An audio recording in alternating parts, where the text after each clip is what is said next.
Gente, vamos conversar agora por videochamada com o senador Oriovisto Guimarães, do Podemos, para a gente falar sobre um dos assuntos mais comentados e polêmicos do momento e que está afetando a transição de governos, né? Que é o orçamento secreto. Uma ótima tarde, senador, tudo bem?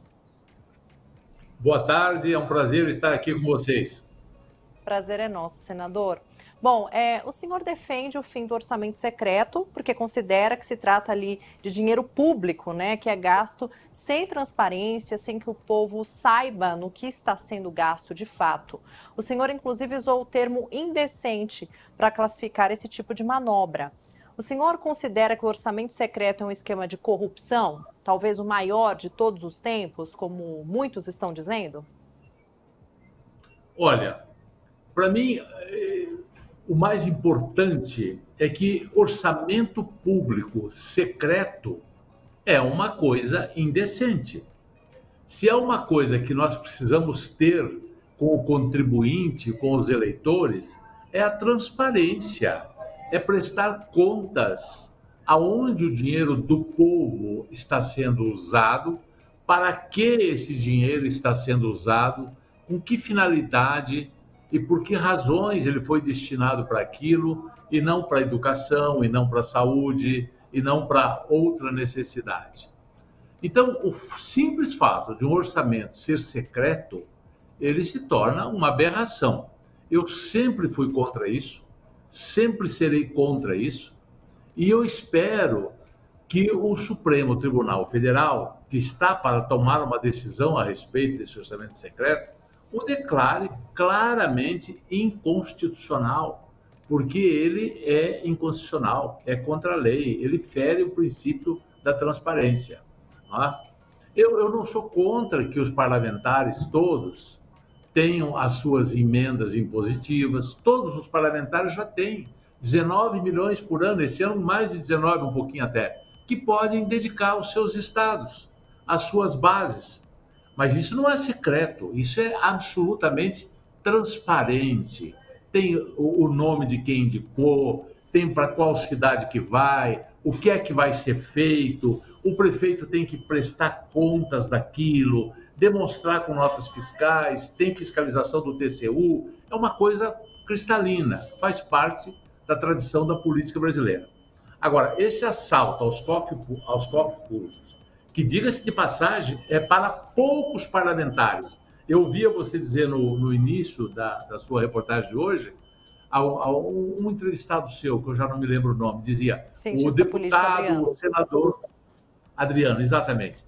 Eu concordo, o Adriano, de modo geral, tudo que ele falou estava correto, mas é uma generalização que não é verdadeira, não são todos os parlamentares.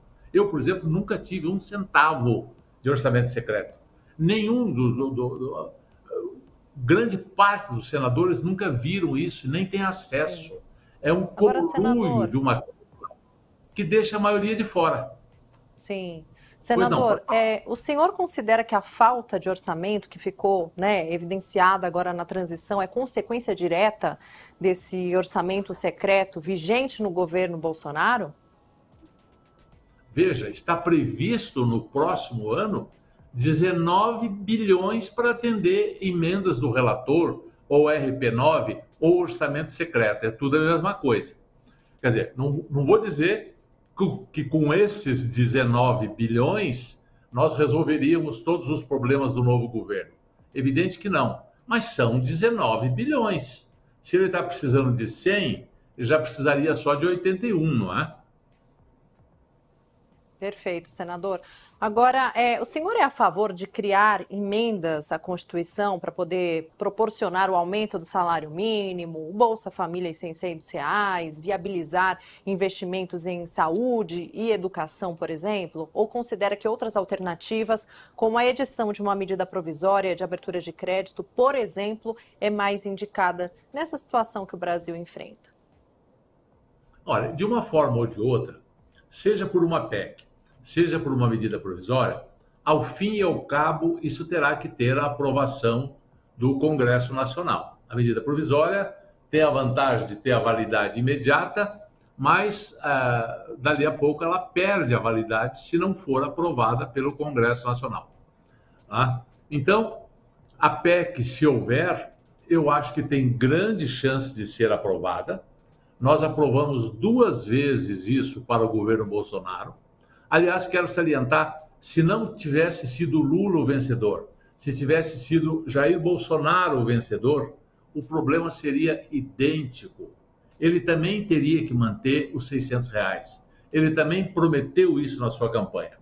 E, de fato, como disse o Adriano lá no começo, é muito difícil que os parlamentares aceitem votar contra um dinheiro que está dando alimentação para crianças que estão passando fome, ou, enfim, que podem ter seus neurônios comprometidos. Eu não acho que isso seja grave. Não acho que seja grave. Alguém vai dizer, vamos furar o teto de novo. Não, não se trata de furar o teto de novo. Se trata de uma coisa emergencial. O teto de gasto continua valendo para os próximos orçamentos. Eu vou te perguntar agora, inclusive, senador, porque a gente tem visto que, no fim das contas, o teto de gastos acaba sendo extrapolado, né, de uma forma ou de outra, por algumas manobras. Qual seria a solução para que isso acabasse? Falta responsabilidade aos governos? Qual seria aí a maneira menos impactante, né, aos cofres? Eu acho assim, todos os governos brasileiros, todos, políticos no Brasil, de modo geral, adoram gastar. Adoram gastar. Eu me lembro que eu fui o relator do plano plurianual em 2019 do governo Bolsonaro. Estavam previstos déficits primários todos os anos, ou seja, todos os anos, antes de pagar o juro da dívida, o governo gastaria mais do que arrecadou. Eu discuti isso longamente com o ministro Paulo Guedes, tivemos discussões em plenário, discussões muito boas, muito técnicas, muito corretas.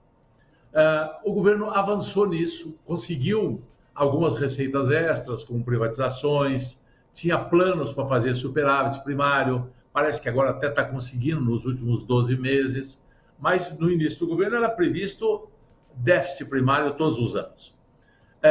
Aí está o X da questão.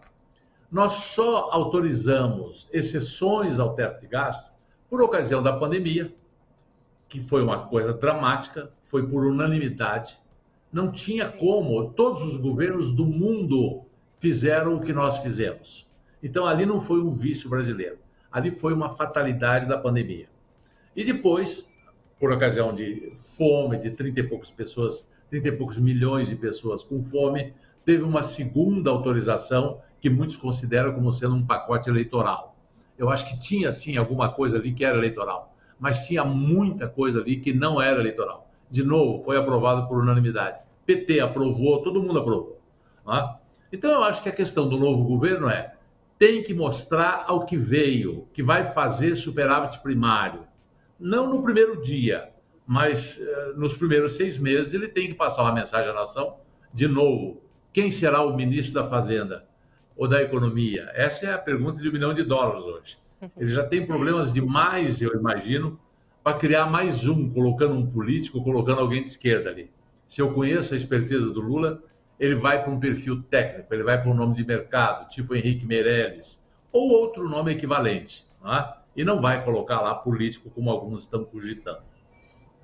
Tá certo, muito obrigada, senador Oriovisto Guimarães, do Podemos do Paraná. Até uma próxima, senador.